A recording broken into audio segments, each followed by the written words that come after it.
Hey, Tom Brannon here. I'm at the Atlanta airport, but I'm headed to Dallas. So I'm headed to Dallas to attend the Mitel Consultant and Analyst Summit for 2019.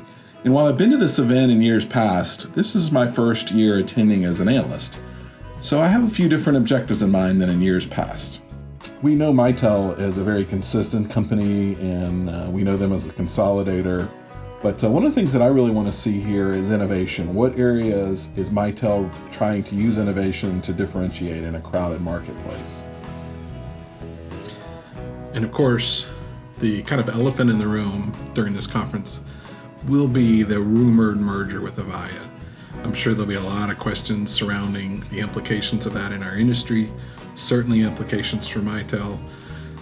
But given the nature of these types of negotiations, it's very possible that we'll learn very little.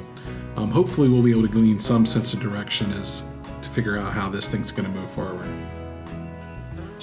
The executive presentations were kicked off by the then Mitel CEO, Rich McBee, who laid out the Mitel strategy, and he spent a lot of time talking about their cloud strategy, giving customers a choice between public, private, and hybrid. And he did address the elephant in the room. That is, he acknowledged there is an elephant in the room. However, that was it. Very tight-lipped on about the rumors surrounding potential mergers and acquisitions. But it wasn't all just theoretical. There were several panel discussions where we got to hear real-world examples from Mitel customers, from channel partners, and from consultants. And this was very interesting. From there, we headed to the Mitel corporate office, where they broke us up into small groups, and we attended some really interesting presentations on things like contact center, some of their AI stuff, some of their development in the public cloud, and we're able to kind of do some Q&A with some of the product leads that are developing these technologies. Very, very interesting stuff. But this was really where the innovation began to come out for the day. The morning was definitely more strategic. This is where we're headed, and the afternoon was much more, okay, let's take a look at what we're some of the innovation and some of the things we're doing. The highlight was a case study at the end of the presentation, and it's centered around IoT. And the demo had an IoT sensor that alerted that there was water on the sensor, and their new workflow tool, which is built in the cloud, actually was able to coordinate the entire workflow and doing things like opening up a ticket, sending this to a team, and having an agent to be able to address the water incident. And I thought this was really kind of the highlight of the day. Okay, so it's been a few weeks since the event, and I wanted to take just a minute here and kind of give you my 3 takeaways from the summit. The first being had to do with the proposed or rumored merger with Mitel and Avaya. Well, obviously that didn't happen. In fact, Avaya announced a relationship with RingCentral.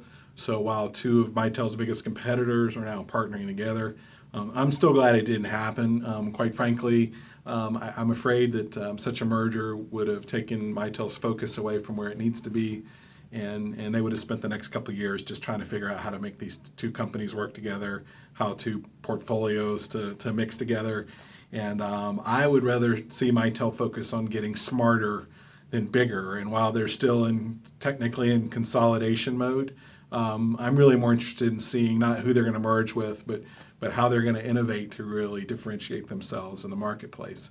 Which brings me to my second takeaway, and that does have to do with innovation. I was very pleased to see what Mitel's doing in their cloud strategy. I'm not just developing for the cloud, but really looking at really modern cloud strategies for building applications and partnering with Amazon and Google in using containers and microservices and really developing more advanced applications than a lot of what we're seeing out there. This allows them to do things like AI, allows them to build kind of cross-platform messaging applications, and makes assembling applications much, much easier, much faster, and much more scalable. So very happy to see that.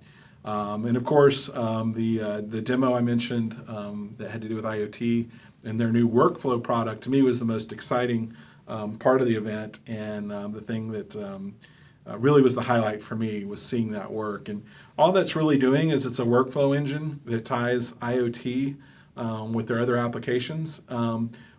and it sounds simple, and other people are doing it, but I think Mitel's implementation could potentially be a real differentiator.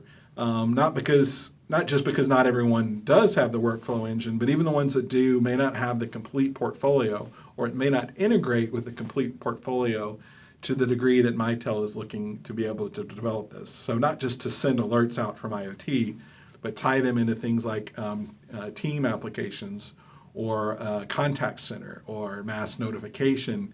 And this allows you to really take the power of IoT and build the communications processes around it. And that's really where businesses are going to get the most value out of their IoT investments. I call it communications enabled IoT, something we'll talk about in a future video, but something I'm really excited about. The third takeaway, kind of following the event, was the transition of leadership. So we saw Rich McBee step down from his CEO position, and Rich did a phenomenal job with Mitel, and I'm really sorry to see that he's left the organization, but very excited to see what some fresh new leadership with Ms. Mary McDowell, what she brings to the table, and really look forward to getting to know her better and hearing more about her vision as she gets settled at Mitel, about where she would like to take the company. So I think that's a really interesting development, and one that I'm excited about as well. That's it for this report. Thanks for watching, and we'll see you next time. One more thing. If you made it this far, I appreciate your interest. We'd really love it if you would subscribe to the channel. You can click the subscribe button, and that way you'll get updated as new videos come out. Thanks a lot.